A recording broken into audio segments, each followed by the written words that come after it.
नमस्कार छात्रों, पिछले कुछ वीडियो में हमने संज्ञा, सर्वनाम, विशेषण और क्रिया के बारे में पढ़ाई की है। इस वीडियो में हम क्रिया विशेषण के बारे में जानकारी लेते हैं। जैसे कि नाम से हमें पता चलता है कि क्रिया और विशेषण, इसमें दो अलग अलग चीज़ों का मिश्रण है। तो सबसे पहले हम देखते हैं स्थानवाचक क्रिया विशेषण। उसकी परिभाषा है, वे शब्द जो क्रिया के घटित होने के स्थान का बोध कराते हैं उन्हें स्थानवाचक विशेषण कहते हैं। यानी जो क्रिया हो रही है उसके बारे में विशेष जानकारी जो बताते हैं वो क्रिया विशेषण होते हैं।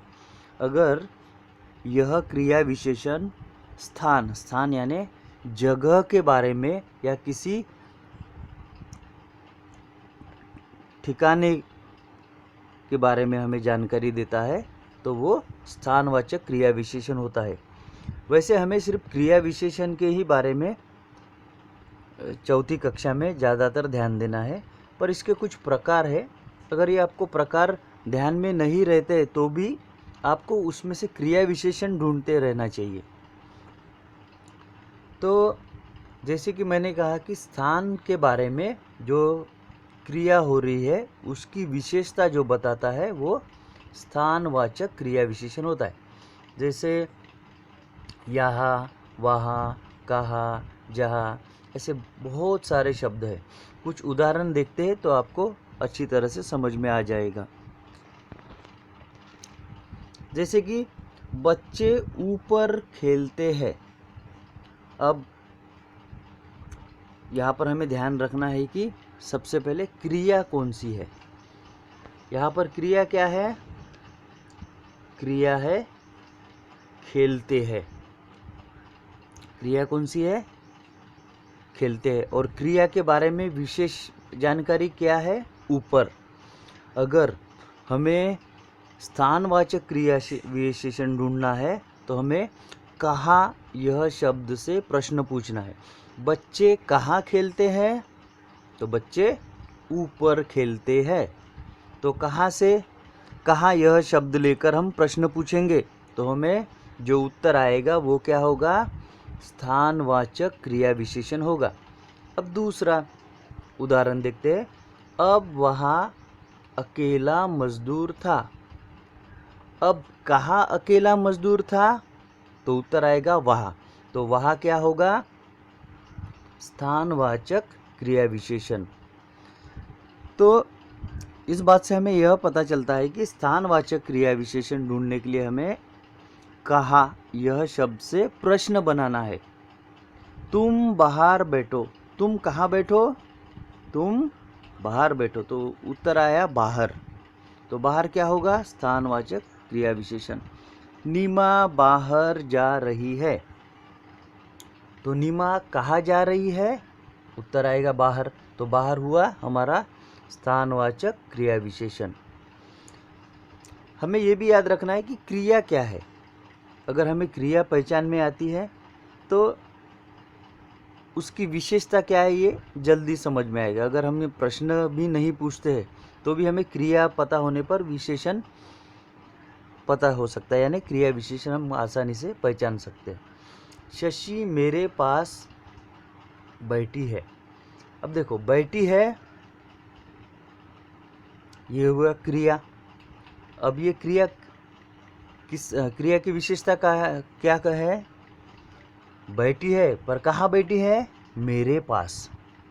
तो मेरे पास हुआ स्थानवाचक क्रिया विशेषण। या सिर्फ क्रिया विशेषण पहचानो, इतना ही आप याद रखें तो भी ठीक है। तो मेरे पास स्थानवाचक क्रिया विशेषण मेरे पास। सुधा बाहर गई है। गई है क्रिया है। अब गई है को लेकर हमको प्रश्न पूछना है। कहाँ गई है? बाहर। तो बाहर क्या हुआ? क्रिया विशेषण। अब आगे नया टॉपिक देखते हैं, कालवाचक क्रिया विशेषण। कालवाचक, जिससे पता चलता है कि काल के बारे में यानी समय के बारे में जिससे हमें पता चलता है वो होता है क्रिया विशेषण। जिन शब्दों से क्रिया के घटित होने के समय का पता चले उसे कालवाचक क्रिया विशेषण कहते हैं। यानी इस क्रिया विशेषण में हमें काल के बारे में पता चलता है। बहुत आसान है।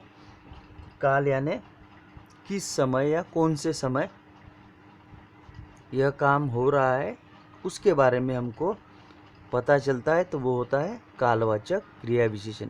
याद रहे, क्रिया यानी एक तरह का काम।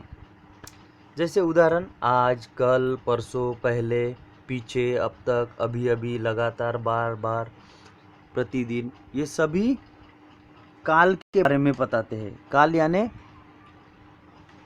समय, टाइम, जो इंग्लिश में हम उसे टाइम कहते हैं। कितना टाइम लगा, टाइम के बारे में जहाँ पता चलता है वहाँ कालवाचक क्रिया विशेषण के बारे में पता चलता है। कुछ उदाहरण देखते हैं। आज बरसात होगी। अब देखो, काल यानी समय। समय है तो जैसे मैं सुबह उठा, तो इस पर प्रश्न बनाने के लिए मैं कहूँगा तो आप कैसे प्रश्न बनाएंगे? मैं कब उठा। इसका मतलब कालवाचक ढूंढने के लिए हमें किससे प्रश्न पूछना है? कब। याद रहे, कालवाचक के लिए कब। आज बरसात होगी। कब बरसात होगी? आज। तो आज क्या हुआ? क्रिया विशेषण अव्यय या कालवाचक क्रिया विशेषण। राम कल मेरे घर आएगा। राम कब मेरे घर आएगा? कल। तो कल हुआ कालवाचक क्रिया विशेषण। या फिर आप सिर्फ क्रिया विशेषण भी याद रख सकते। वह कल आया था। वह कब आया था? कल। तो कल क्या हुआ? क्रिया विशेषण। तुम अब जा सकते हो। तुम कब जा सकते हो? अब। तो अब हुआ क्रिया विशेषण। रमा कल आई थी। रमा कब आई थी? कल। तो कल क्या हुआ?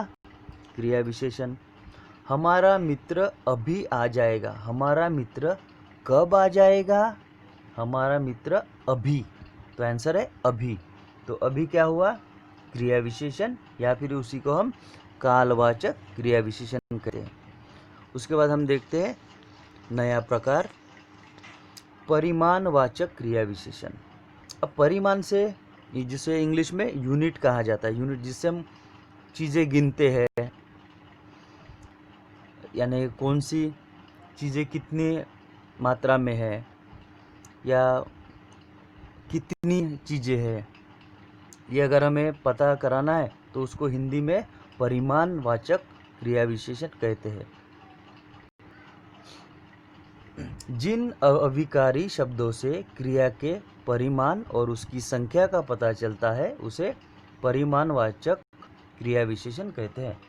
जिन अविकारी शब्दों से, अब विकारी या अविकारी शब्दों से आप, यानी वो विकारी शब्द क्या है, वो अविकारी शब्द क्या है, मैं आपको एक अलग वीडियो से समझाऊंगा। फिलहाल हम यहाँ पर परिमाणवाचक क्रिया विशेषण के बारे में जानकारी लेते हैं। तो परिमाण जो है वो क्या होता है? यूनिट। यूनिट यानी किसी भी चीज़ को गिनने का एक साधन है। किसी भी चीज़ को गिनने का साधन यानी परिमाण, उसी को इंग्लिश में यूनिट कहा जाता है। कभी कभी यह संख्या भी हो सकती है, जैसे बहुत, अधिक, पूर्णतया, सर्वथा, कुछ, थोड़ा, काफ़ी, केवल। यानी इन शब्दों से हमें क्या पता चलता है कि कौन सी चीज़ कितनी मात्रा में है या कितनी है। इससे जो जानकारी मिलती है वो होती है परिमाणवाचक क्रिया विशेषण। इस नाम से हमें कंफ्यूज नहीं रहना है। इससे हमें क्या पता चलता है, कौन सी चीज़ कितनी मात्रा में है, उसके बारे में जो जानकारी देते हैं वो शब्द होते हैं परिमाणवाचक क्रिया विशेषण। कुछ उदाहरण देखते हैं तो आपको जल्दी समझ में आएगा। जैसे अधिक पढ़ो। अधिक पढ़ो तो हमें याद रखना है परिमाणवाचक को कितना से प्रश्न पूछना है, कितना या कितने या कितनी, कितना, कितनी, कितने, इन तीनों शब्दों से ज़रूरत के अनुसार हम प्रश्न पूछेंगे तो हमें परिमाणवाचक क्रिया विशेषण पता चल जाएगा। जैसे अधिक पढ़ो, कितना पढ़ो, अधिक, तो अधिक हुआ परिमाणवाचक क्रिया विशेषण। या सिर्फ आप क्रिया विशेषण यह शब्द भी याद रखेंगे तो भी चौथी कक्षा के लिए ये काफ़ी है, क्योंकि ये जो प्रकार है वो ऊपरी क्लास में, जैसे छठी कक्षा, 7वीं 8वीं, उस कक्षा में आपको इसके प्रकार यानी इसके भेद जो है वो 2-3 साल बाद आपको उस प्रकार के बारे में पढ़ाई करनी है। फिलहाल आपको क्रिया विशेषण समझना बहुत ज़रूरी है। तो पढ़ो ये क्या है, क्रिया है, और ये क्रिया कैसे हो रही है, अधिक, यानी अधिक क्रिया हो रही है। क्रिया के बारे में विशेष जानकारी बताने वाले शब्द को क्रिया विशेषण कहते हैं। मैं 2-3 बार ये दोहराता हूँ, आप वीडियो देखते समय भी इसी को दोहराइए। बहुत आसान है, जो मैंने इसकी परिभाषा, डेफिनेशन, व्याख्या की है। क्रिया के बारे में विशेष जानकारी बताने वाले शब्द को क्रिया विशेषण कहते हैं। शुरुआत में इस वीडियो में जो डेफिनेशन बताई है वो काफ़ी समझने में थोड़ी सी मुश्किल हो सकती है आपको, तो जो आसान व्याख्या, डेफिनेशन या फिर परिभाषा है जो मैंने बनाई है वो है क्रिया के बारे में विशेष जानकारी बताने वाले शब्द को क्रिया विशेषण कहते हैं। ये व्याख्या आप अपने बुक में भी लिख सकते हैं। तो परिमाणवाचक के लिए हमें क्या याद रखना है, कितना। जैसे कि स्थान हो तो कहाँ से प्रश्न पूछना है, कहाँ यह शब्द डालकर, और उसके बाद अगर हमें काल के बारे में है तो कब से प्रश्न पूछना है, कब यह शब्द डालकर, और परिमाणवाचक है तो कितना, कितनी या कितने। जैसे यहाँ अधिक पढ़ो यानी कितना पढ़ो, अधिक, तो अधिक हुआ क्रिया विशेषण। आप अधिक बोलते हो, आप कितना बोलते हो, अधिक, तो अधिक हुआ क्रिया विशेषण। मेरे पास कम पैसे हैं, मेरे पास कितने पैसे हैं, मेरे पास कम पैसे हैं। यहाँ पर हमने कितने से प्रश्न पूछा, और कितने जिस शब्द के जगह पर आ रहा है वो है कम। मेरे पास कितने यानी किसके जगह पर आ रहा है, ये कम। जब आप वीडियो देखते हैं तो जो उदाहरण चल रहा है उस उदाहरण की तरफ उंगली रखकर या फिर उस उदाहरण की तरफ देखकर थोड़ा सा ध्यान लगाकर देखिए, तो आपको बहुत आसान लगेगा। और मेरे पढ़ाने का तरीका भी बहुत आसान है। मैं जानता हूँ कि मैं एक बार आपको समझाता हूँ तो ज़रूर आपको समझ में आएगा। बस आपका ध्यान सिर्फ मोबाइल स्क्रीन पर होना चाहिए, और हमें ज़्यादा देर तक मोबाइल देखने की ज़रूरत नहीं है। अगर हम 1-2 बार ध्यान से देखते हैं, अगर 2 बार भी ध्यान से देखते हैं तो हमें 10-15 मिनट लगते हैं, उससे हमें कुछ हानि पहुंचने वाली नहीं है। तो इतना समय हम निकाल सकते हैं खुद के लिए। सुभाष बहुत पढ़ता है, सुभाष कितना पढ़ता है। अब कितना की जगह पर कौन सा शब्द आया, बहुत, तो बहुत क्या हुआ, क्रिया विशेषण। रीना कम खाती है, रीना कितना खाती है, कम, तो कम हुआ परिमाणवाचक क्रिया विशेषण या फिर क्रिया विशेषण। तो इसके बाद नया टॉपिक है रीतिवाचक क्रिया विशेषण। इसमें क्रिया किस तरह से हो रही है, यानी क्रिया की रीति क्या है, विधि क्या है, इसके बारे में जब हमें पता चलता है तो उसे रीतिवाचक क्रिया विशेषण कहते हैं। जैसे कि यहाँ आपको परिभाषा यानी डेफिनेशन दिख रही है। जिन अभिकारी शब्दों से क्रिया की रीति या विधि का पता चलता है उसे रीतिवाचक क्रिया विशेषण कहते हैं। यानी वो क्रिया किस तरह से हो रही है, यहाँ पर क्रिया किस तरह से होती है उस पर यह क्रिया विशेषण निर्भर करता है। जैसे सचमुच, ठीक, अवश्य, कदाचित, यथासंभव, ऐसे वैसे। तो इन शब्दों से हमें क्या पता चलता है कि क्रिया किस तरह से हो रही है। क्रिया होती है पर वो किस तरह से होती है ये हमें रीतिवाचक क्रिया विशेषण से पता चलता है। तो देखते हैं कुछ उदाहरण।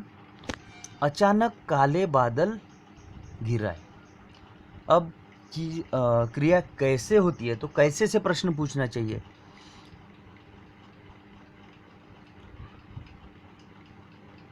कैसे काले बादल घिराए? अचानक।